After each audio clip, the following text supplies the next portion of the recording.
जय जय रघुवीर समर्थ. श्रीमत दासबोध. दशक 15वा. आत्मदशक. समास 9वा. पिंडोत्पत्ती निरूपण नाम. श्रीराम समर्थ. चौखानींचे प्राणी असती, अवघे उदकेची वाढती, ऐसे होती आणि जाती असंख्यात. म्हणजे समर्थ म्हणतायत की चारी खाणीतून जन्माला येणारे सर्वच्या सर्वच प्राणी हे पाण्यापासून वाढतात. असे अनेक प्राणी जन्म घेतात आणि नंतर मृत्यू पावतात. पहा, समर्थांनी या समासामध्ये आपल्याला सांगितलेलं आहे. काय सांगितलेलं आहे की जे काही पृथ्वी तलावरती प्राणी आहेत, जेवढे काही प्राणी आहेत, सर्व प्राण्यांची शरीरं ही या जलतत्वापासूनच बनलेली आहेत. पृथ्वीवर सुद्धा 9 भाग हा पाण्याने व्यापलेला आहे. म्हणजे बघा, आपण सुमारे साधारणपणे 71% हे पृथ्वीवरती पाणी आहे. आपल्या शरीरामध्ये सुद्धा पाण्याचे प्रमाण, म्हणजे जेवढे द्रव पदार्थ आहेत त्या घटकांचे प्रमाण हे फार मोठे आहे. म्हणजे ते सुद्धा जवळजवळ 70 ते 71% पाणी आहे. मग पृथ्वीभोवती सुद्धा सप्तसागरांचा वेढा आहे. अशा या महत्त्वाच्या जलतत्वापेक्षाही थोर असं काय आहे, तर तो आहे अग्नी. अग्नीपासूनही थोर हा वायू आहे. वायूहून सुद्धा श्रेष्ठ आकाश. आणि या सर्वांचा मूळ जर कोणी असेल तर तो आहे अंतरात्मा. तोच सर्वश्रेष्ठ होय. तोच आधी सर्वांनी जाणून घेतला पाहिजे. त्याकरता या अनेक चित्रविचित्र आणि विसंगत अशा गोष्टींनी भरलेल्या सृष्टीमधून ज्या हितकर गोष्टी असतील त्यांचा स्वीकार करून आपली उपासना वाढवीत आपल्याला आत्म्यापर्यंत जाऊन पोचावे लागेल, असं समर्थ आपल्याला या ठिकाणी सांगत आहेत, या समासातून सांगत आहेत. शरतात्काळाची शरीरे पिळपिळो झिरपती नीरे, उभयते रेते एकत्रे मिसळती रक्ती. म्हणजे पावसाळ्यानंतर शरतात्काळाची शरीरे म्हणजे पावसाळ्यानंतर उगवणाऱ्या वनस्पती पिळून पाहिल्या तर त्यांच्या आतून सुद्धा पाणी झिरपते. प्राण्यांच्या बाबतीत, जे प्राणी असतात त्यांच्या बाबतीत नराचे वीर्य व मादीचे रज दोन्ही देखील द्रवरूप आहेत. एकमेकात ते मिसळतात. म्हणजे नराचे वीर्य आणि मादीचे रज हे एकमेकांमध्ये मिसळतात. अन्नरस देहरस रक्त ते बांधे मूस, रसद्वये सावकाश वाढो लागे. म्हणजे मग समर्थ म्हणताय की मग त्यापासून एक आकार, म्हणजे एक गोळा, एका प्रकारचा गोलक असा बनतो. त्यात अन्नरस आणि देहातील इतर रस येऊन ते एकत्र होतात आणि त्या रसांपासून त्याची वाढ होत जाते. पण ही वाढ अतिशय संत गतीने चालू असते. वाढता वाढता वाढले, कोमळांचे कठीण झाले, पुढे उदक पैसावले नाना अवेवी. म्हणजे असा तो आकार वाढत वाढत पूर्ण होतो. तेव्हा तो द्रवाचा मृदूपणा सोडून कठीण बनत जातो. मग वेगवेगळ्या अवयांमध्ये उदक रस रूपाने पसरते. संपूर्ण होता बाहेरी पडे, भूमीस पडता मग ते रडे, अवघ्याचे अवघेच घडे ऐसे आहे. म्हणजे जेव्हा त्याची वाढ पूर्ण होते तेव्हा तो देह बाहेर येतो आणि जमिनीवर पडून रडू लागतो. म्हणजे बालक एखादं जन्माला येतं त्यावेळेस ते या पृथ्वीवरती येतं, पृथ्वीवर त्याचा जन्म होतो आणि ते रडायला सुरुवात करू लागतं. समर्थ सांगतायत की जेवढे काही प्राणी आहेत एकुणाएक प्राण्यांची म्हणजे प्रत्येक प्राण्यांच्या बाबतीत जन्माची प्रक्रिया ही अशीच घडत असते. कुडी वाडे कुबुद्धी, कुडी वाडे कुबुद्धी वाडे, मुळापासून अवघेच घडे, अवघेची मोडे आणि वाडे, देखत देखता म्हणजे नंतर सर्व शरीरे दिवसेंदिवस वाढत जात मोठमोठी होतात आणि नंतर त्यांची बुद्धी पक्व झाल्यानंतर त्यांच्या विचारांना चालना मिळून विचार सुचत जातात, विचार वाढत जातात. फळांमध्ये बीज आले, तेने न्याये तेथे झाले, एकता देखता उमगले सकळ काही म्हणजे फळांमध्ये पुन्हा बी असते. तसेच मानवी देहात सुद्धा बी म्हणजे कंसात आपण त्याला वीर्यरूप समजूया, बी असते. जर तुम्ही सूक्ष्मपणे त्याचे निरीक्षण कराल आणि ऐकाल तर या मागचे रहस्य तुम्हालाही उलगडेल. बीजे उदके अंकुरती, उदक नसता उडून जाती, एके ठाई उदक माती होता बरे म्हणजे पाणी आणि बीज एक झाले की कोणत्याही बीजाला कोंब फुटतो. परंतु जर पाणीच मिळाले नाही तर ते बीज या उष्णतेने किंवा कोरडेपणाने करपून जाते. म्हणून बीज, पाणी आणि माती यांचा संयोग झाला म्हणजे उत्तम असते, उत्तम तयार होते. दोही मध्ये असता बीज, बीजोन अंकुर सहज, वाढता वाढता पुढे रीज उदंड आहे म्हणजे भिजलेल्या मातीमध्ये बी मिसळले की त्या बी मधून अंकुर निघतो आणि तो वाढत जातो, त्यापासून मोठा आनंद लाभतो. समर्थ म्हणतायत की विश्वाची रचना गुण आणि रूप यांच्यातून झाली असं आपण समजतोय, पण तसं वास्तव नाहीये. हे आपण पाठीमागे पाहिलेलं आहे, समजावून घेतलेलं आहे.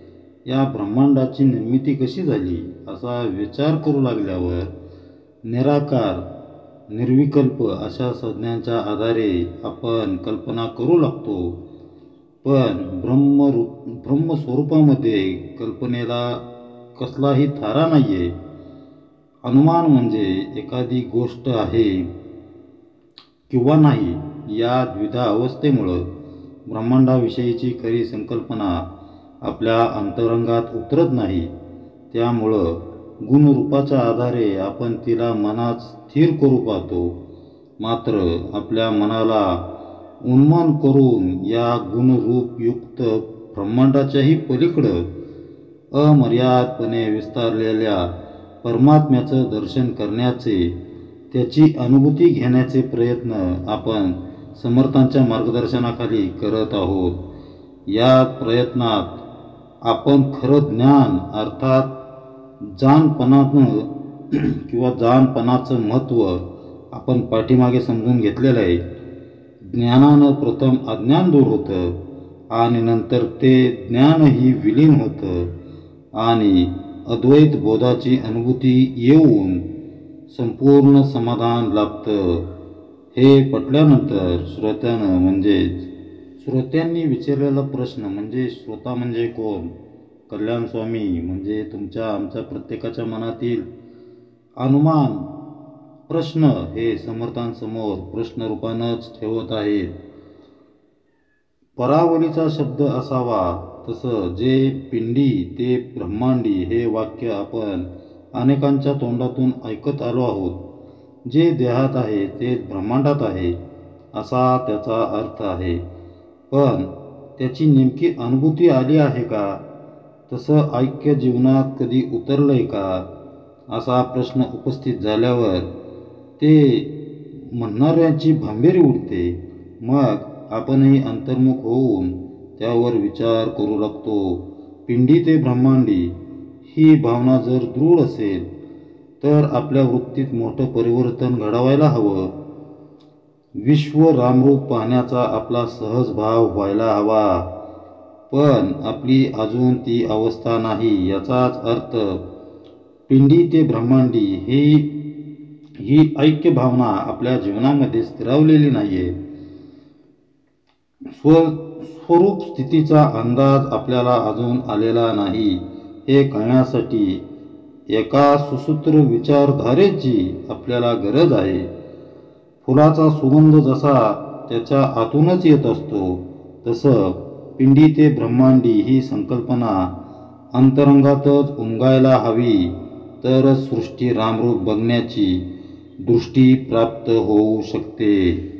पहा, त्रेतायुगामध्ये राजा दशरथाने जेव्हा प्रभू रामास अयोध्येचं युवराजपद देण्याचं निश्चित केलं, तेव्हा इकडं स्वर्गामध्ये सर्व देवांच्या गोटामध्ये, इंद्रासहित सर्व देवांच्या गोटामध्ये चिंतेचं वातावरण होतं. त्यांचा स्वार्थी विचार असा होता की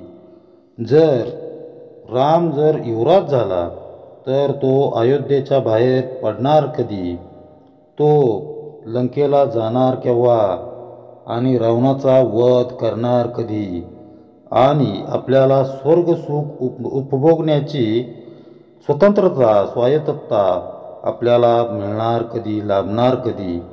त्यासाठी प्रभू रामाला अयोध्येबाहेर काढलंच पाहिजे असा विचार करून सर्व देवांनी माता सरस्वती मातेची करुणा केली, करुणा भाकली, तिचे चरण धरले आणि तिला सर्वजण विनवू लागले, हे माते, विद्या बुद्धीच्या आधारे तू असं काहीतरी कर जेणेकरून रामाला राज्याभिषेक करता येणार नाही. राज्याभिषेक न करता तो वनवासात कसा जाईल याची ते विवंचना, करुणा करू लागले. देवी सरस्वती विचारात पडली की देव असा निंद विचार करू तरी कसा शकतात. म्हणजे विचारमग्न सरस्वतीला मग देव समजावून सांगू लागले, आम्ही कुठं हे माते, आम्ही कुठं तुला नीतीच्या विरुद्ध वागायला सांगतोय किंवा नीतीच्या विरुद्ध जायला सांगतोय. राम तर प्रत्यक्ष ब्रह्म आहे, त्याला स्वतःचं असं सुख दुःख नाहीच. अयोध्येत राहिला काय आणि वनवासात राहिला काय, त्याच्यासाठी दोन्हीही सारखंच आहे. आता उरला मुद्दा तो त्याच्याबरोबर असणाऱ्या लोकांचा. राम वनवासात गेल्यावर त्यांना दुःख वाटेल याची काळजी तू करू नकोस, कारण ते तर आपलं प्रारब्ध घेऊनच जन्माला आलेले आहेत. प्रारब्धवश त्यांना दुःख भोगावं लागेल किंवा त्यांना दुःख भोगावे लागणार असेल तर ते त्यांना भोगू देत. तू त्याची चिंता करू नको. त्याची चिंता तुला कशासाठी असावी. त्यामुळं प्रभू रामाला अयोध्येतून बाहेर कसं काढता येईल, तो बाहेर कसा निघेल याचा तू विचार कर. देवांचा हा विचार ऐकून सरस्वती मातेला वाटलं की देव राहतात उच्च स्थानी, पण त्यांचे विचार किती खालच्या पातळीवरचे आहेत. याच पद्धतीनं शास्त्रार्थाची मोडतोड करून स्वार्थासाठी त्यांचा उपयोग करून घेणारी अनेक मंडळी असतात किंवा आढळतात. पिंडी ते ब्रह्मांडी हे किंवा त्यासारखं एखादं तत्व आपल्याला उमगलंय अशा भ्रमात ते निवांत असतात. पण जेव्हा एखादी गोष्ट त्यांच्यावर उलटते तेव्हा ते तत्वज्ञान लागलीच विसरून जातात, कारण तो सगळा स्वतःला चिटकून घेतलेल्या उपाधींचा भाग असतो. गरज संपताच किंवा शब्द उलटतात ते उपाधी झटकून टाकून मोकळे होतात. स्वार्थासाठी, स्वहितासाठी पिंडी ते ब्रह्मांडी सारखं वाक्य ते सहजगत्या वापरतात.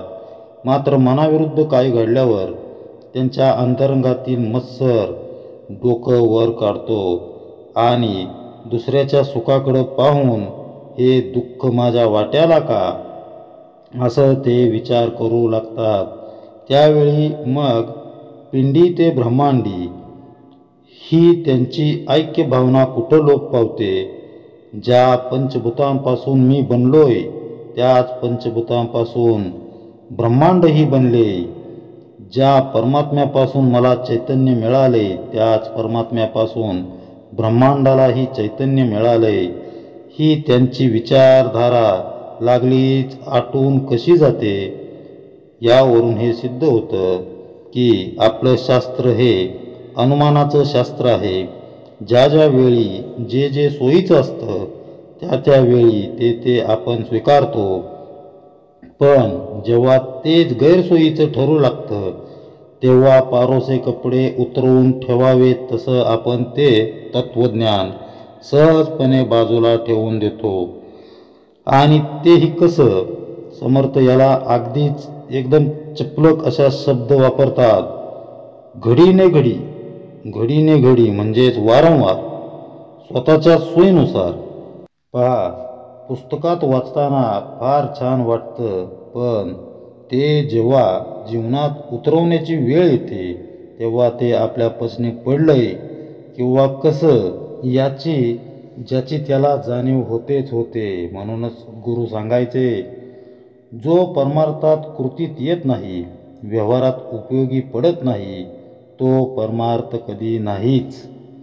पिंडी ते ब्रह्मांडी हे वाक्य सत्य असेल तर तो माझा नित्य व्यवहार झाला पाहिजे, आणि जर ते व्यवहारात येत नसेल तर ते असत्य असायला पाहिजे. संतांनी त्यांची अनुभूती घेतली, या गोष्टीची संतांनी अनुभूती घेतली, तर मग आपलाही परमार्थ या उक्तीच्या आधारे कृतीत परिवर्तित व्हायला नको का? संत आपल्या लौकिकाकडं न पाहता आपल्यातील अंतरात्म्याला पाहतात, म्हणूनच ते सर्वांवर निखळ प्रेम करू शकतात. साधन प्रयोग संतांनी प्रथम स्वतःवर करून पाहिलेला आहे. तो सोपा, योग्य आहे याची खात्री करूनच त्यांनी त्याचा आपल्याला उपदेश केलेला आहे. सद्गुरूंनी समर्थांनी आयुष्यभर नामाचा संग केला, तेच नाम त्यांनी आपल्याला दिलेले आहे, आणि ते नित्य घेण्याचा अर्जही त्यांनी आपल्याला केलेला आहे. अनुभवाविना शब्द पांडित्य म्हणजे केवळ पाण्यावरील बुडबुडे, केवळ कल्पनेचा खेळ. अनुमानाबद्दलचा असा सुस्पष्ट विचार समर्थ अगदी परखडपणे व्यक्त करताना संतांना शरण गेल्यास त्यांची प्रचिती आपल्याला कशी येऊ शकते या पुढच्या टप्प्यावर ते आपल्याला घेऊन जातात. पिंडी ते ब्रह्मांडी हे केवळ अनुमान म्हणून स्वीकारण्यापेक्षा त्या तत्वाची प्रचिती घेऊन ते स्वीकारणं परमार्थात केव्हाही श्रेयस्कर ठरतं. पण होतं काय? अनुमान लावत जीव शब्दजालामध्ये अडकतो आणि पिंडी ते ब्रह्मांडी या तत्वाचा जीवनात सर्रास वापर करताना त्यात दडलेल्या रहस्याला मात्र तो जीवनात काही केल्या उतरवू शकत नाही.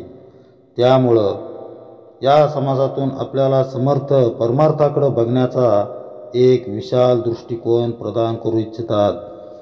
आपल्या जीवनाकडं किंवा परमार्थाकडं पाहण्याची तर्कप्रधान आणि विवेकप्रधान अशी दोन प्रमुख अंगं आहेत.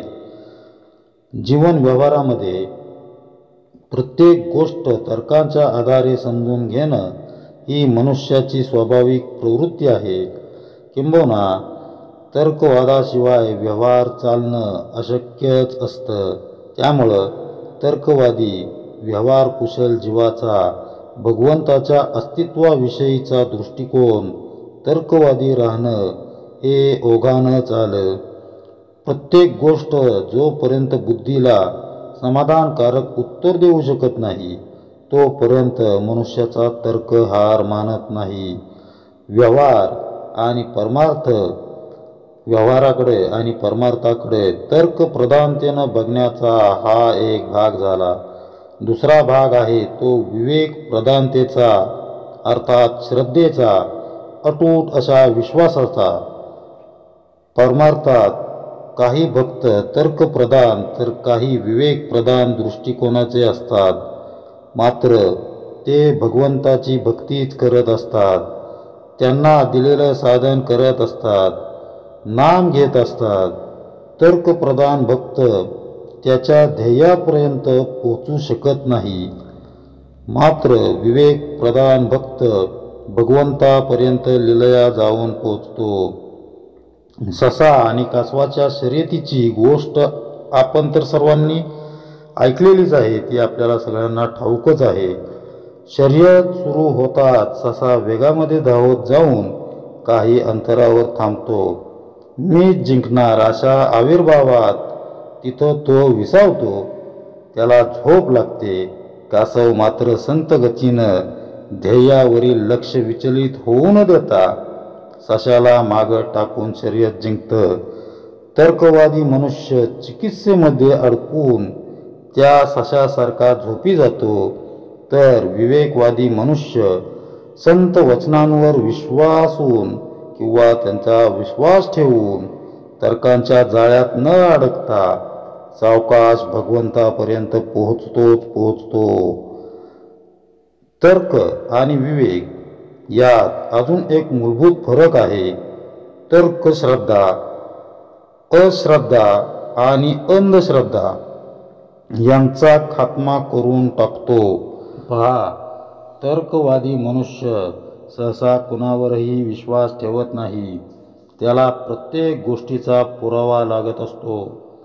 भक्तीच्या मार्गाने जात असताना त्याला अश्रद्धा आणि अंधश्रद्धा या दोन्ही गोष्टी खटकतात, पण तर्कानं त्या दूर करण्याच्या नादात तो स्वतःच्या भक्तीतील श्रद्धेचाही गळा घोटून टाकतो. तर्कप्रधान भक्तीचं हे एक मोठं वैफल्य आहे. परिणामस्वरूप तर्कवादी श्रद्धा दरिद्री बनतो. उलट विवेकप्रधान भक्त अश्रद्धा व अंधश्रद्धा या दोघांचा निष्पात करतोच, पण त्याच वेळी त्याच्या भक्तीतील श्रद्धेला तो बळकटी आणत असतो. विवेकप्रधान भक्ती त्याच्या जीवनामध्ये अंधश्रद्धेला फिरकू देत नाही. ज्या भगवंतावर, ज्या तत्वावर अपार विश्वास आहे त्याला तडा जाऊ द्यायचा नाही, असा विचार विवेकप्रधान भक्ताच्या मनात सदैव जागृत असतो. म्हणून भगवंत प्राप्तीसाठी भक्ती मार्गात विवेकाची अत्यंतिक गरज असते. कारण तर्काच्या आधारे गेल्यास फक्त चिकित्साच पदरी पडते. सद्गुरू म्हणायचे की परमार्थात चिकित्सा एका टप्प्यापर्यंतच करावी. जीवनात काही गोष्टी आहेत तशा स्वीकाराव्या लागतात, आहेत तशा त्याचा स्वीकार करावा, त्याचा नुसता शब्द उच्छल करू नये. तर्कवादी मनुष्य जेव्हा पिंडी ते ब्रह्मांडी हे तत्व चिंतनासाठी घेतो तेव्हा प्रथमतः त्याचा तर्क विचारच चालू होतो. वेगवेगळी अनुमानं काढण्यात तो गर्क होऊन जातो. विवेकप्रधान भक्त मात्र समर्थांनी संतांनी सांगितले ना, मग ते तसंच असणार, त्यावर मी अजून वेगळं चिंतन करून काय साधणार आहे असा विचार करतो. अशी विवेकी भक्ती श्रद्धेच्या शरणागतीच्या मार्गानं भगवंतापर्यंत जाते. पिंडी ते ब्रह्मांडी हे तत्व बुद्धीला पटावं तरी कसं? या विवंचनेतून तर्कवादी जीव पिंडाचा आणि ब्रह्मांडाचा बारकाईनं विचार करू लागतो. पण हे अवलोकन करत असताना त्याचा मी तसाच राहतो हे त्याच्या ध्यानीही येत नाही. त्यामुळं पिंड ते ब्रह्मांड हा सेतू काही साधला जाऊ शकत नाही. रावणाबरोबर युद्ध टाळण्याचा प्रभू रामांनी बराच प्रयत्न केला, पण युद्ध अटळ आहे हे दिसताच लंकेमध्ये पोचण्यासाठी समुद्रावर सेतू बांधला गेला. यातून एक असा अर्थ निघतो की या सेतूद्वारे प्रभू रामांनी लंकेतील राक्षसांना उद्धार करून देण्याची एक संधीच देऊ केली. प्रत्यक्ष भगवंतच त्यांच्याकडे येऊन उद्धाराचा मार्ग निर्माण करतोय, किंवा प्रत्यक्ष भगवंतांनी त्यांच्याकडे जाऊन त्यांचा उद्धार केला असं म्हटलं तरी ते योग्यच दिसेल. आजही भगवंत आपल्या जीवनामध्ये सेतू बांधण्याचा प्रयत्न करतायत. पण आपल्या दृढ श्रद्धेअभावी आपले अनाठाही तर्कच या सेतुबाधात किंवा या सेतुबंधनात अडथळे ठरत आहेत. जीवनातून शिवापर्यंतचा सेतू उभारण्यात आपला अहम मोठा अडथळा ठरू पाहतोय. तो जीव शिवाच्या ऐक्यामध्ये बाधा उत्पन्न करतोय. तर्कवादी मनुष्य त्याच्या प्रगतीमध्ये स्वतःच एक मोठा अडसर बनून राहतो. संत वचनांवर ज्याचा चटकन विश्वास बसला त्याचं काम तिथंच पूर्ण होऊन जातं. पण असा मनुष्य फार क्वचितच आढळतो. बाकीचे सारे तर्काच्या, चिकित्साच्या, अनुमानांच्या मार्गाने जाणं पसंत करतात. असा मनुष्य मग शास्त्रांच्या मदतीनं पिंडी ते ब्रह्मांडी या तत्वांचा विचार करू लागतो. आता शास्त्र काय सांगते ते आपण बघणार आहोत, ते आपण पाहूया.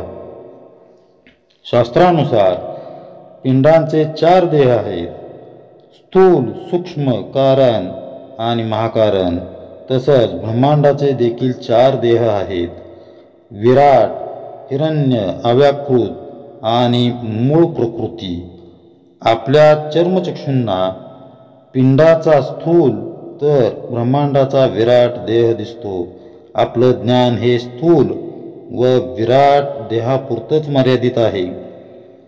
आपल्याला प्रथम पिंडातील सूक्ष्म, कारण व महाकारण देहाची अनुभूती यायला हवी. आज ती आपल्याला नाहीये. थोडीफार सूक्ष्म देहाची अनुभूती असू शकते, पण कारण आणि महाकारण देह हे आपण केवळ शब्दांनीच ओळखतो. हेच ब्रह्मांडाच्या बाबतीत आहे. विश्वाच्या विराट रूपाचं दर्शन आपल्याला घडतं. त्यापैकी काहीच भाग आपण पाहू शकतो. त्यातील जाणीव रूप हिरण्य देह आपल्याला अजिबात ठाऊक नसतो. अव्याकृत व मूळ प्रकृतीबद्दल तर आपण न बोललेलंच बरं. इथं आपल्याला अनुमान आणि प्रचिती यातील फरक स्पष्टपणे कळून येतो. तत्व केवळ शब्दांद्वारे माहीत असणं आणि ते जीवनात सत्यत्वानं उतरणं हाच तो अनुमान आणि प्रचितीमधील फरक आहे. पिंडी ते ब्रह्मांडी या तत्वाची प्रचिती संतांना अनुभूतीतून आलेली असते. पिंड व ब्रह्मांडाचं अवलोकन करणारा त्यांचा मी पूर्णपणे विसर्जित झालेला असतो. अहम पूर्णपणे नष्ट झालेला असतो. त्यामुळं त्यांचा पिंड ब्रह्मांडामधील सेतू सहजच बांधला जातो. ही बाहेरून सिद्ध करण्याची गोष्ट नव्हे. जे सत्य सहज तत्व आहे त्यात आपल्या मी मुळं अडथळा आला आहे. मी शिल्लक ठेवून पिंडी ते ब्रह्मांडी या तत्वाचं चिंतन करणं म्हणजे हवेत बाण मारल्यासारखंच आहे.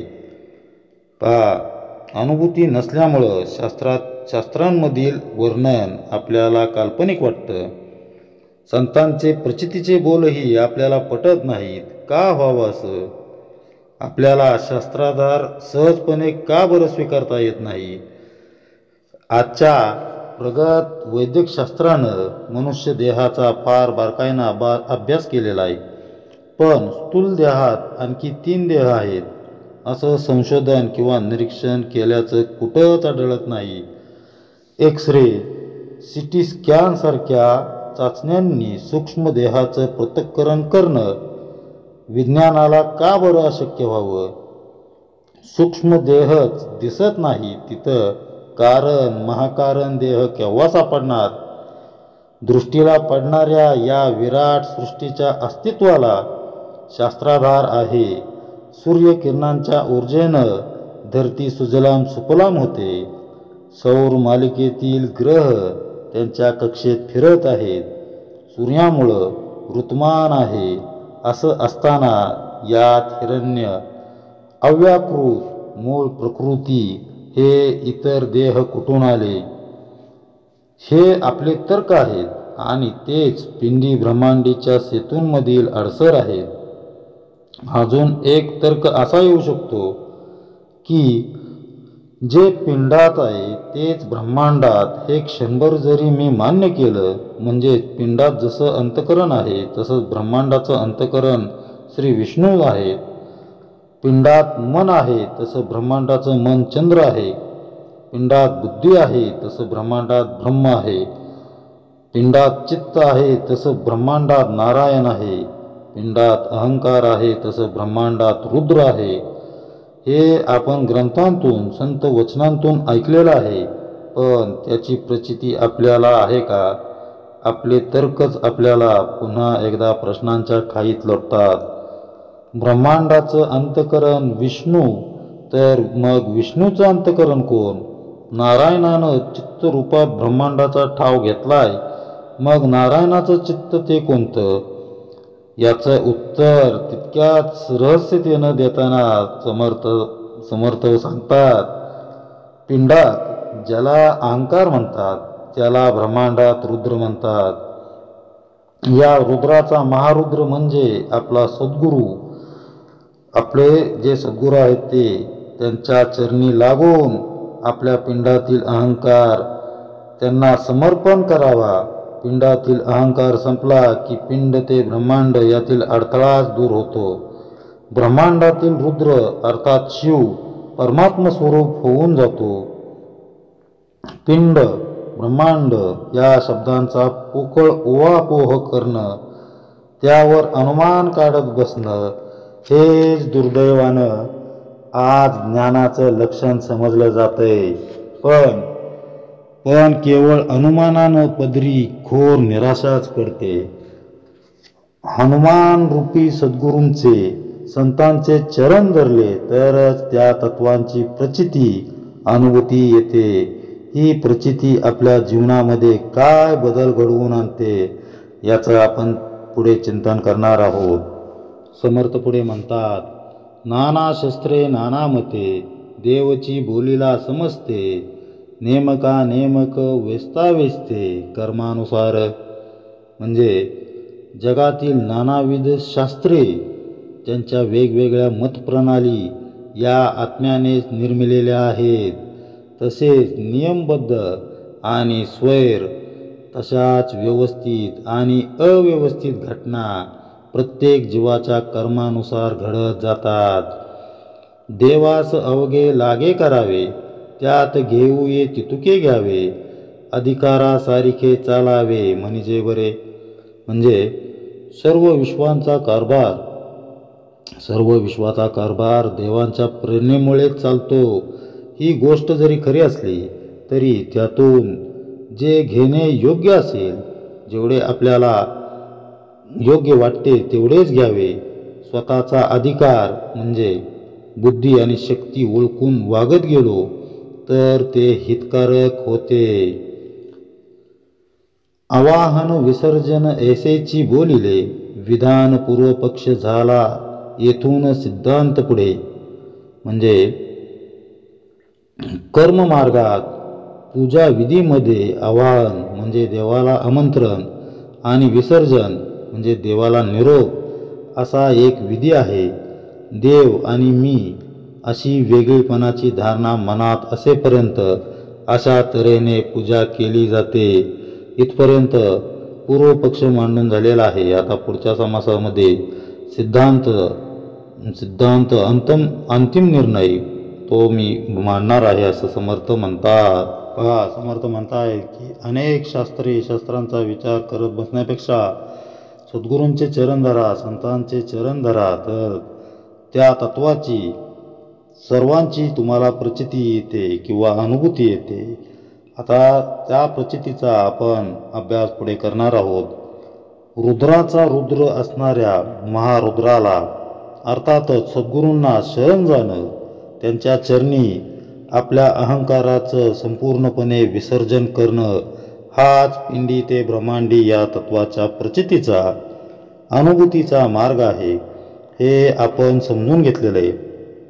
मग या तत्वाची प्रचिती आली आहे, हे तत्व अंगी चांगलं मुरलंय, बांधलंय, ते आपल्या आचरणाचा भाग बनलंय, हे ओळखावं कसं? याचं मोठं सुंदर विवेचन समर्थ आता करत आहेत. पहा, मनुष्याच्या अनुमानाला किंवा मनुष्याच्या अंदाजाला खरोखरीच अंत नाही. एक वेळ मनुष्य संपेल, पण त्याचे संशय शंका कधी संपणार नाहीत. सतत चिकित्सा करत का आणि कशाला असे प्रश्न त्याच्या मनात पिंगा घालत असतात. अर्थात आपली ही चिकित्सा वृत्ती योग्य आहे, त्याज्य आहे. समर्थ ती मारूही पाहता नाहीत, म्हणजे समर्थही त्याला योग्य म्हणतात. पण त्याच वेळी आपण अनाठायी चिकित्सेपोटी अनुभूतीपासून दूर जाऊ लागतो, तर आपलं कल्याण कसं होणार याची काळजीही समर्थ किंवा समर्थांना या काळजी सतावते, त्याचा त्रास होत आहे. समजा एखाद्यानं योगासनावर लिहिलेल्या अनेक पुस्तकांचा अभ्यास केला, त्यातल्या तज्ज्ञांशी चर्चा करून त्यांची मतं आजमावली, फायदे तोटे समजून घेतले आणि या सर्वांचं उत्तम संकलन करून एक नवीन पुस्तक छापलं. दिग्गजांकडून त्याच्या या उपक्रमाचं कौतुक झालं. त्या पुस्तकांचा प्रचंड खपही झाला. पण एवढं होऊनही त्या मनुष्यानं एकही योगासन करून बघितलं नाही, तर त्या साऱ्या खटाटोपीचा, त्याच्या उद्योगाचा, त्याच्या शारीरिक तंदुरुस्तीसाठी काही उपयोग होईल का? नाही ना. कारण ते आचरणात न आणता केवळ योगासनांवरील अनुमानानं एकत्रित करण्याचंच काम त्यानं केलेलं आहे. त्यामुळं समर्थ आपली ही अनुमान लावण्याची वृत्तीच उखडून देऊ पाहत आहेत. आपण अनुमान कल्पनेच्या अंगानंच दासबोधात उतारू पाहतो, किंवा आपल्या अंदाजानं आणि कल्पनेच्याच अंगानं आपण दासबोधात उतरू पाहतो.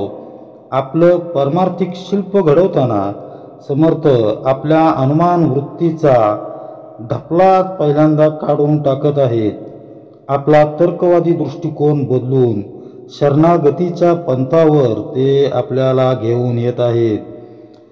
आपण या समासाचं चिंतन करताना समर्थांना नेमकं काय सांगायचं आहे, त्यांचा विचार प्रवाह आपल्याला कोणत्या दिशेनं घेऊन चाललाय, असे अनेक विकल्प मनात येण्याची शक्यता आहे. या समासामध्ये समर्थ पिंडी ते ब्रह्मांडी या तत्वाविषयी अनेक अनुमानं, अनेक अंदाज आपल्यासमोर ठेवत आहेत. पण त्याची स्पष्ट उत्तरं काही देत नाहीत. तरी आपली ही अनुमानं ज्या चित्तात उत्पन्न होतात, त्या चित्तात स्वस्थता निर्माण करण्याच्या दृष्टीनं ते प्रचिती म्हणजे काय, प्रचिती आली हे तपासायचं कसं, आदी गोष्टी समजावून सांगत आहेत. म्हणजे या गोष्टी ते समजावून सांगत आहेत, जेणेकरून अनुमान लावण्याची किंवा लावायची आपली वृत्ती हळूहळू शांत होऊ लागेल, शमू शकेल. मागच्या भागामध्ये आपण काही प्रश्नांवर येऊन थांबलो. ते प्रश्न होते की ब्रह्मांडाचं मन चंद्र, तर चंद्राचं मन कसं आहे? ब्रह्मांडाचं चित्त नारायण, तर त्याचं चित्त कोणतं? ब्रह्मांडात ब्रह्मदेव बुद्धिरूपानं भरून उरलाय, तर मग त्याची बुद्धी कोणती? जीवाच्या अशा प्रश्नांना अंत नसतो. तर याचंही उत्तर समर्थ पुढे प्रस्थापित करत आहेत. सकळ सृष्टी ब्रह्मानं निर्माण केली, तर मग ब्रह्माला कोणी निर्माण केलं? श्री विष्णू विश्वाचा पालन करता आहेत. मग त्यांचं पालन कोण करतं? रुद्र विश्वांचा संहार करतो, तर मग त्याचा संहार करता कोण आहे? हे सारं काळाच्या अधीन आहे, तर मग काळाचा नियंता कोण? याची जोपर्यंत उत्तर मिळत नाही, तोपर्यंत अज्ञानाचा अंधकार आहे हे समजून राहावं. तरी या सर्व प्रश्नांचा सारासार विचार करून खरं उत्तर ज्याला कळतं व ते अंतरंगात रुजतं, त्याला त्या तत्वांची प्रचिती येते, अनुभूती येते. परंतु केवळ अनुमानानं, अंदाजानं या प्रश्नांची उत्तरं देण्याची घाई करणं म्हणजे आपली अहंता आहे. अहंताच आपल्याला विवेक विचार न करता लगेच व्यक्त होण्यास भाग पाडते. स्वस्वरूप जाणण्यासाठी वाणीचं अद्भुत वरदान भगवंतानंच मनुष्याला देऊन केलेले. चत्वार वाचांच्या म्हणजेच परावाणीच्या मुळाशी असणाऱ्या शारदा मातेची कृपा भगवंताचं नाम त्याचं गुणगान शब्दरूपानं व्यक्त करण्यास आपल्याला मदत करत असते. त्यातूनच भगवंताविषयीची स्पंदनं हृदयात निर्माण होतात आणि शब्दांच्या पलीकडची ती दिव्य अनुभूती मिळवून देतात. असं हे शारदा मातेचं व्यक्त रूप म्हणजे वाणी. भगवंत नामाचा वैखरीला लागलेला चाळा भगवंताला आपल्याकडं खेचून आणतो. मात्र ही वाणी जसं भगवंत प्राप्तीचं एक शास्त्र आहे तसंच एक दुधारी शस्त्र देखील आहे. वाणीचा नीट उपयोग न केल्यास ती आपल्याला अनुमान तर्काच्या जंजाळात ढकलते. एरवी व्यवहारात वायफळ बडबडीमध्ये दुसऱ्याचं गुणदोष चिंतन करण्यात आपली वाणी गळून गेलेली असते. एखादा साधक तिला प्रयत्नपूर्वक परमार्थाकडे वळवतो, नामाला लागतो, पण त्यावेळी वाणी कदाचित सात्विक अहंकाराची बळी ठरू शकते. जेव्हा आपण अद्वैत ग्रंथाचं वाचन करतो किंवा अशा ग्रंथांचं वाचन करतो, सद्गुरू वचनांचं चिंतन मनन करतो, तेव्हा आपल्या वाणीमधील सात्विक अहंकाराचा प्रकर्षानं जाणवणारा गुणधर्म म्हणजे आपली वाणी तत्परतेनं प्रश्नांना उत्तर देण्यास तयार होते आणि त्या प्रश्नांवरील येणाऱ्या प्रतिप्रश्नांना उत्तर देताना न कळतपणे चुकीच्या मार्गावरही जाऊ शकते. अर्थात उत्तरं देऊन शंका निरसन करणं यात कोणतंही गैर काहीही नाही. पण संतांना इथं काय सांगायचं आहे हे नीट जाणलं पाहिजे. हा विषय तसा सूक्ष्म आहे. संतांचं सांगणं इतकंच आहे की सात्विक अहंकारापोटी आपली वाणी अनुमान कल्पना संत वाङ्मयाचा आधार घेऊन कोणत्याही प्रचिती विनाच उत्तर देण्याचा दुबळा प्रयत्न करते. हे म्हणजे कुठं इंद्राचा ऐरावत, कुठं श्यामभटाची तट्टाटणी या म्हणीप्रमाणे आहे असं समर्थ सांगतात. बाघ सिंहासमोर कुत्र्याची किंमत ती काय आहे, तसं प्रचितीतून आलेल्या निश्चयात्मक ज्ञानापुढं तर्काधिष्ठित अनुमानाची किंमत ती काय असणार आहे. प्रचितीचं खरं महत्त्व खरा पारखी जाणकारच जाणतो, नाहीतर परीक्षेविना मनुष्य संशयाच्या जाळ्यात गुरफटून जातो. प्रचिती आलेल्या अर्थात पारखी मनुष्याला कुठल्याही अनुमानाची गरज नसते. काही वक्ते कुठलंही टिपण समोर न ठेवता एखाद्या विषयावर अगदी अस्खलितपणे तासनतास बोलतात, कारण तो विषय त्यांनी आत्मसात केलेला असतो. त्यांची प्रचिती त्यांच्या जवळ असते. त्या विषयातील अडचणी त्या सोडवण्यासाठी त्यांची आंतरिक चेतना त्यांना मार्गदर्शन करत असते. त्याकरता त्यांना बाह्य उपाधींची बिलकुलही गरज भासत नाही. परमार्थातही हेच सूत्र लागू पडतं. प्रचितीनं ओथंबलेल्या वाणीत अहंकार नसतो, अनुमान नसतं, केवळ सत्वर उत्तर देण्याची उर्मी असते. तर त्या वाणीत असते केवळ अपार करुणा. संतांची करुणा त्यांच्या वाणीद्वारे जीवांच्या शंकांचं निरसन करून त्यांना भगवंताकडे वळवित असते. त्यांची वाणी त्यांचं बुद्धी कौशल्य ज्ञान प्रदर्शन करणारी नसते, तर जीवाचं कल्याण साधू पाहणारी सहज ओघवती रसाळ अमृतवाणी असते. त्यांच्या वाणीचं आणखीन एक वैशिष्ट्य म्हणजे शास्त्र ग्रंथांतून निघणाऱ्या अनुमानांना त्यात विशेष महत्त्व नसून प्रत्यक्ष अनुभव हाच त्यांच्या वाणीचा आधार असतो. त्यामुळं संतांचं सांगणं मार्मिक असून ते आपण आचरणात आणावं असं त्यांना वाटत असतं. बघा, डॉक्टर होण्यासाठी कितीतरी पुस्तकांचा अभ्यास करावा लागतो, सगळा अध्ययन करावं लागतं, शरीरशास्त्राचा सूक्ष्म अभ्यास करावा लागतो, प्रात्यक्षिकं करावी लागतात, चिरफाड करावी लागते, प्रयोग करावे लागतात. पण एखादा रुग्ण समोर आल्यावर डॉक्टर त्याला कुठल्या जाडजूड पुस्तकामधले संदर्भ सांगत बसत नाही, तर त्याला तात्काळ बरं कसं वाटेल या उद्देशानं काही औषधं घेण्यास सांगतो. केलेल्या अभ्यासाचा योग्य तत्पर वापर म्हणजेच प्रचिती. संत हे परमार्थातील डॉक्टरच आहेत, हे सर्वांनी लक्षात ठेवलं पाहिजे. भवरोग्याला मोठमोठाले ग्रंथ वाचायला न सांगता ते त्याच्या असमाधानाच्या रोगावर त्यांनी सर्व शास्त्रांचं मंथन करून शोधून काढलेलं औषध अर्थात भगवंत नाम घेण्यास सांगतात. म्हणून संतांच्या स्वप्रचितीयुक्त वाणीला नीट समजून घ्यायला हवं, असं समर्थ आपल्याला सांगतायत. तोंड पसरून कुत्रं रडत असेल किंवा तोंड वर करून कुत्रं रडत असेल तर ते आपल्याला नकोसं वाटतं. काहींना तो तर अपशकुन वाटतो. तसं अनुभवाविना बोलणं हे कंटाळवाणं, शुष्क वाटतं.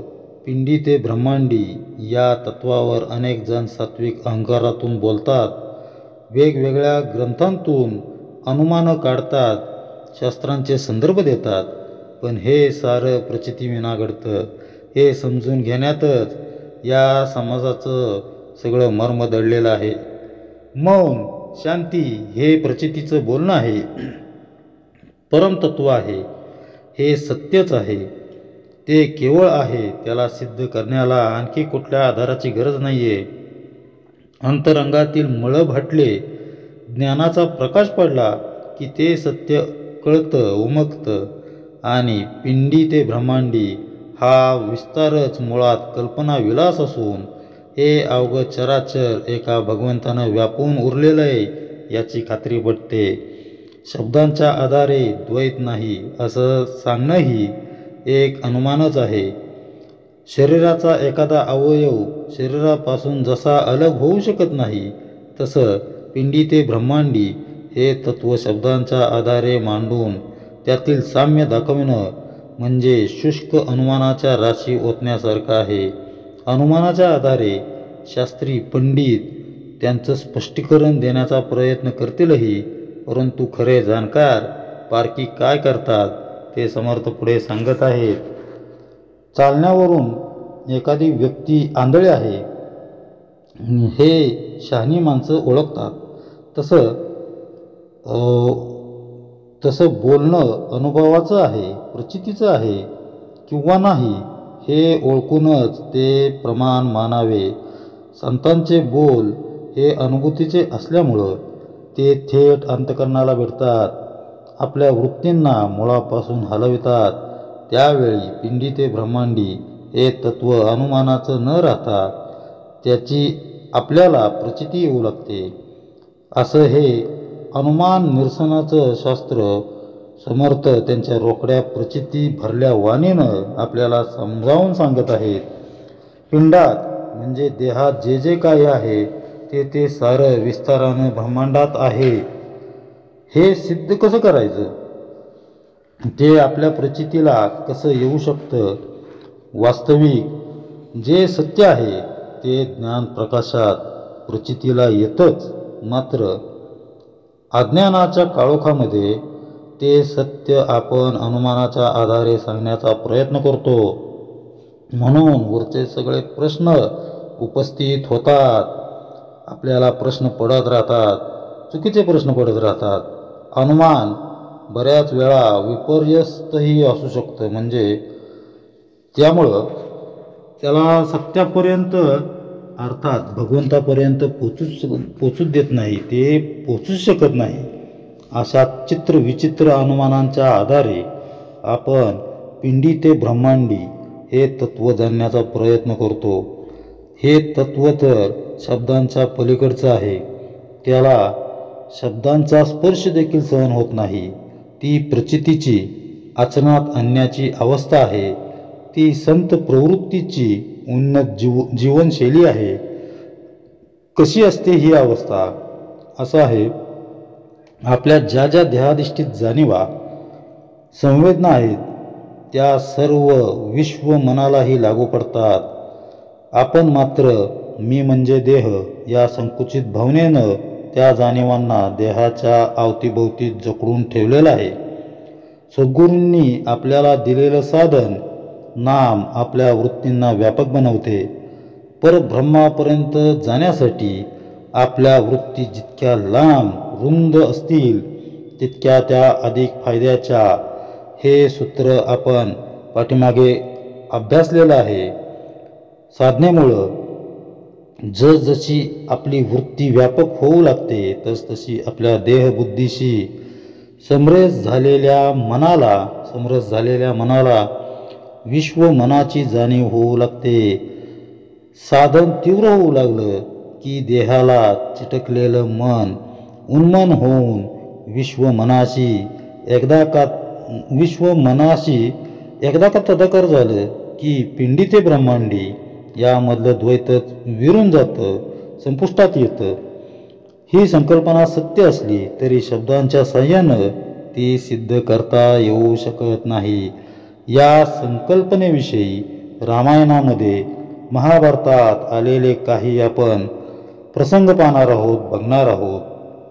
बघा, छोट्या रामरायाला स्नान घालून माता कौशल्यानं त्याला पाळण्यात झोपवलं आणि देवाला नैवेद्य दाखवण्यासाठी म्हणून ताट घेऊन ती देवघरात गेली. देवाला नैवेद्य दाखवला आणि रामाला झोप लागली आहे, म्हणजे रामाला झोप लागलेली आहे ना हे पाहण्यासाठी ते पाळण्याजवळ आली. बघते तर काय, राम पाळण्यात नाही. ती धावतच देवघरामध्ये देवाला प्रार्थना करायला आली असता रामराया देवाला ठेवलेला नैवेद्य स्वतः ग्रहण करत होता. ती स्तंभित झाली. पुन्हा ती पाळण्याकडे आली. त्यावेळेस छोटा राम पाळण्यात शांतपणे झोपी गेलेला त्याला दिसला. हा सारा प्रकार पाहून ती एकदम अशी आश्चर्यचकित झाली. तिनं प्रभूंचे चरण दिले, छोट्याशा रामरायाचे चरण धरले. तेव्हा रामरायानं खुदू हसत आपलं तोंड उघडलं. तेव्हा कौशल्याला त्यांच्या तोंडामध्ये अखिल ब्रह्मांडाचं दर्शन झालं. परमात्मा सगुण देह धारण करून आलेला आहे, म्हणजे पिंडात आला. त्या पिंडामध्ये तिला संपूर्ण ब्रह्मांडाचा विस्तार पाहायला मिळाला. रामचरितमानसमध्ये उत्तरकांडामध्ये काक शुशुंडी ऋषींचं चरित्र एकदम थोडक्यात म्हणजे संक्षेपानं आलेलं आहे. तुर्यावस्थेत असणारे हे संत रामरायाच्या बाललीला पाहण्याकरता कावळ्याचं रूप घेऊन नीलमणी पर्वतावरून अयोध्येमध्ये येत असत. राजमहालाच्या शेजारच्या बागेमध्ये ते वास्तव्य करीत असत. कौशल्या माता रामाला भरवीत असताना तो खेळत खेळत प्रसादाबाहेर यायचा. बागेमध्ये दडूदडू पळायचा. तेव्हा तोंडाला लागलेलं अन्न भाताची शीतं राम आपल्या हातानं झटकायचा. ते खाली पडलेलं उच्चिष्ट काक शुशुंडी अत्यानंदानं प्रसाद म्हणून भक्षण करायचे. असं जवळजवळ गेली 28 कल्प ते तुर्येमध्ये आहेत. काय विलक्षण प्रेम आहे त्यांचं सगुण रामरायावर. या काक भुशुंडींना पकडायचं म्हणून लहानग्या रामानं हात वर केला तेव्हा काक भुशुंडी उडून जाऊ लागले. जितके दूर ते जायचे तितकं रामाचा हात त्यांच्यापासून अगदी 2 बोटावर आहे असं त्यांना दिसायचं. शेवटी थकून ते रामाला शरण आले. तेव्हा रामानं त्यांना त्यांच्या मुखात प्रवेशण्यास सांगितले. काक भुशुंडी जेव्हा प्रभू रामाच्या मुखातून आत गेले तेव्हा तिथं त्यांना अनेक ब्रह्मांडांचं दर्शन झालं. त्याचप्रमाणे पहा, महाभारतामध्ये कुरुक्षेत्रावर अर्जुनाला उपदेश केल्यानंतर प्रभू श्रीकृष्णांनी त्याला विराट रूप दाखवलं. तेव्हा अर्जुनानं स्वतःची अनंत रूप ब्रह्मांडामध्ये पसरल्याचं पाहिलं. कृष्ण लहान असताना एकदा त्यांनी माती खाल्ली. त्यावेळेस यशोदेला संशय आला की त्यांनी तोंडामध्ये काहीतरी माती खाल्ली, म्हणून तिनं प्रभू कृष्णांना तोंड उघडायला सांगितलं. बाळकृष्णानं तोंड उघडताच यशोदा मातेला अवघ्या ब्रह्मांडाचं दर्शन झालं. तसं पिंडी ते ब्रह्मांडी ही संकल्पना आपल्यासारखे अज्ञानी लोक नीट समजून घेत नाहीत. पण ज्याची श्रद्धा बळकट आहे त्याला ते सहजगत्या कळतं, उमगतं. मात्र हे तत्त्व श्रद्धापूर्वक स्वीकारण्यात मोठा अडसर आहे. तो मनुष्याच्या बुद्धी त्याच्या तर्काचा. आपला तर्क असा असतो की ब्रह्मांडाचा विस्तार केवढा अवाढव्य आहे, अगाध आहे. त्यापुढं आपला देह म्हणजे एका कणाहून सुद्धा कमीच. तरीही आपल्या देहामध्ये ब्रह्मांडातील सर्व गोष्टी कशा? आपल्या मनातील शंका समर्थही जाणतात. समर्थ म्हणतात, ब्रह्मांडामध्ये असंख्य गोष्टी आहेत. 3.5 कोटी भूतं, 3.5 कोटी तीर्थ, 3.5 कोटी मंत्र, 33 कोटी देव, 88,000 ऋषी, 9 कोटी कात्यायनी देवता, 56 कोटी चामुंडा, 84 लक्ष योनींमध्ये असणारे कोट्यावधी जीव. इतकं सारं इवल्याच्या पिंडामध्ये कसं काय सामावलं जाईल?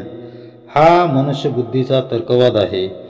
हे अनुमानाच्या आधारे शोधायचं म्हटल्यास आपण हतबल होतो. पण याचं साधंसं उत्तर सद्गुरूंनी सांगून ठेवलंय. ते म्हणतात, हे रामा, पिंड ब्रह्मांडाची रचना तूच केली आहेस आणि या दोघांमध्ये तुला शोधायला जावं तर तू मात्र कुठंच दिसत नाहीस. म्हणजे आपलं स्वरूप आपल्याला न कळाल्यानं खरा जगनियंता कोण याचा उलगडा न झाल्यानं अज्ञानवश पिंड आणि ब्रह्मांड असं द्वैत आपण निर्माण करतो. टोपीवाला आणि माकड यांची गोष्ट तर सगळ्यांना माहितीच आहे. टोपीवाल्यानं डोक्यावर टोपी घातल्याचं बघून माकडांनी आपापल्या डोक्यावर टोप्या घातल्या. टोपीवाल्यांनी त्याच्या डोक्यावरची टोपी काढून खाली टाकतात. माकडांनी देखील आपल्या डोक्यावरची टोपी किंवा सगळ्या माकडांनी टोप्या काढून टाकायला सुरुवात केली. तसं भगवंताचं विस्मरण होताच अज्ञानाची टोपी आपल्या नकळतपणे डोक्यावर चढते आणि त्यावेळी संपूर्ण ब्रह्मांडानं देखील दृश्याची टोपी चढवल्याचं आपल्याला वाटू लागतं. त्यामुळं द्वैत निर्माण होतं. पिंड ब्रह्मांड वेगळं दिसू लागतं. त्यामधील एक तत्वाचा अनुभवाच्या आधारे शोध घेत असताना त्या दोघांमध्ये वसणाऱ्या एकच एक स्वस्वरूपाची प्राप्ती करून घेता येऊ शकते. आणि त्यासाठी गरज असते ती केवळ सद्गुरूंचरणी अनन्यतेनं शरणागत होण्याची. सद्गुरू कृपेनं त्यांनी दिलेलं साधन अविरत करत भगवंताचं अखंड अनुसंधान ठेवल्यावर अज्ञानाची टोपी निश्चितच खात्रीनं गळून पडते. त्यावेळी ब्रह्मांडाची दृश्याची टोपी देखील उतरली जाते. अनुमानाच्या आधारे पिंडी ते ब्रह्मांडी या आपल्या शोध मोहिमेची गती थंडावते आणि स्वस्वरूपाची अनुभूती येते. समुद्राच्या पाण्याचा एक थेंब म्हणजे पिंड आणि समुद्र म्हणजे ब्रह्मांड अशी कल्पना आपण करूयात. समुद्राच्या पाण्याचे सर्व गुणधर्म त्या थेंबात असतातच, पण तो थेंब म्हणजे समुद्र होऊ शकत नाही. वास्तविक समुद्राच्या पाण्याच्या थेंबाला वेगळं काढून बघणं, त्याला समुद्र समजणं हेच अज्ञान आहे. अशीच काहीशी विचित्र अवस्था पिंडी ते ब्रह्मांडी या तत्वाचा शोध घेताना आपली होत असते. आणखीन आपण एक उदाहरण पाहूया. लोकरीचं स्वेटर विणत असताना छोटे छोटे अनेक चौकोन बनवून तो स्वेटर तयार होतो. त्यात प्रत्येक चौकोनात त्या स्वेटरचाच एक भाग असतो. तसं पिंड आणि ब्रह्मांड पंचमहाभूतांपासूनच बनलेले आहेत. पिंड महाभूतांचाच एक छोटासा भाग आहे. मग तो वेगळा कसा काय असू शकेल? महाभूत मूळ प्रकृतीतून निर्माण झाली आणि मूळ प्रकृती मूळ पुरुषातूनच निर्माण झाली. हे सूत्र आपण याच्या अगोदर सुद्धा अभ्यासलेलं आहे. असं असताना मी अर्थात पिंड भगवंतापासून वेगळा कसा काय असू शकतो? मी भगवंताचंच रूप असताना अज्ञानवश भगवंताला शोधण्याची आपल्याला ती तळमळ म्हणजे ती जी तळमळ लागून राहिलेली असते त्याचं कारण म्हणजे आपण स्वतःचं मानलेलं वेगळं अस्तित्व. भगवंत तर स्वतःमध्येच आहे पण तरीही आपण शोधायला जातो. हेच ते द्वैत आणि त्यामुळं आलेलं अनुमान. द्वैतामुळंच तर आपल्याला वारंवार दुःख भोगावं लागतं. खरं तर मी म्हणून माझं वेगळं अस्तित्वच नाही हे जोपर्यंत मनावर प्रत्येकाने ठसलं पाहिजे, असं होत नाही तोपर्यंत आपली द्वैत भावना जाणार नाही. पिंड काय किंवा ब्रह्मांड काय याचा निर्माता आहे तो रघुनंदन, ज्याच्या कृपेनं जेव्हा पिंड त्याच्या चरणी विसर्जित होतो तेव्हा ब्रह्मांड देखील द्वैताचा हट्ट सोडतं. संत जेव्हा देह ठेवतात तेव्हा ते पिंड स्वरूपातून ब्रह्मांड स्वरूप होतात. ज्या क्षणी पिंडाचा अहंकार संपतो त्या क्षणी पिंडात राहणारा जीव शिव बनून अनंत कोटी ब्रह्मांडात विलीन होतो. असं हे पिंड ब्रह्मांडाचं नातं आहे. ते अनुमानानं किंवा पोकळ कल्पना करण्यानं समजणार नाही. ते समजेल केवळ प्रचितीतून. आणि प्रचिती हवी असेल तर देहाहंता म्हणजे देहाची अहंता समूळ जायला हवी. म्हणून समर्थ पुढे सांगतात की पिंड आणि ब्रह्मांडाच्या तुलनात्मक अभ्यासाला खरं तर काही अर्थच नाही. मी ब्रह्मांडाहून वेगळा आहे या वेगळ्या अस्तित्व जाणीवेतच आपल्या अनुमानाचं संदेहाचं मूळ आहे. संदेह संपला की अहंकार गळून पडतो आणि विश्वाच्या विराट स्वरूपाचं दर्शन घडतं. यासाठी समर्थ एकच उपाय सांगतात आणि तो म्हणजे अनुमानाचं बोलणं ओकारी प्रमाण घाणेरडं वाटून ते त्यागून प्रत्ययाला येणाऱ्या निश्चयात्मक ज्ञानाचा स्वीकार करणं. पिंड ब्रह्मांडातील ऐक्य अनुभवण्यासाठी अज्ञानाच्या काळोखातून बाहेर यावं.